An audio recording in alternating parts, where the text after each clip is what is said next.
ইংল্যান্ডের এগেনস্টে 4 রানে পরাজিত হওয়ার পর কান্না করে দিলেন মাঠের মধ্যে ভারতের প্লেয়াররা। কেনই বা কাঁদবেন না, মাঠের মধ্যে মাত্র অকুতোভয়ভাবে লড়ে গিয়েছেন ইংল্যান্ডের এগেনস্টে। শেষ ওভার পর্যন্ত নাটকীয়তা হয়েছে, যার ফলে ইংল্যান্ড মাত্র 4 রানে জয়লাভ করে। বলতে গেলে ব্যাট হাতে দুর্দান্ত গতি ছড়িয়েছে ভারতের মেয়েরা, যার ফলে শেষ পর্যন্ত কীভাবে লড়ে যেতে হয় তা দেখালেন। মাঠের মধ্যে আরও অন্যতম কান্নার কারণ হচ্ছে যে পরপর ম্যাচগুলি হারেছেন খুব অল্প ব্যবধানের কারণে, যার পরিপ্রেক্ষিতে পয়েন্ট টেবিলের 5টি ম্যাচ খেলে 2টি ম্যাচ জয়লাভ করে 3টি ম্যাচই হারেছে ভারত।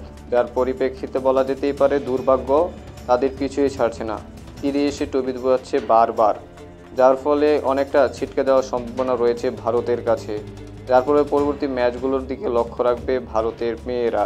বলতে গেলে ইংল্যান্ডও দুর্দান্তভাবে খেলেছে, ম্যাচটা ছিল অত্যন্ত জটিল থেকে গুরুত্বপূর্ণ ভারতের জন্য। যাই হোক, ভাগ্য সহায় হয়নি ভারতের মেয়েদের জন্য।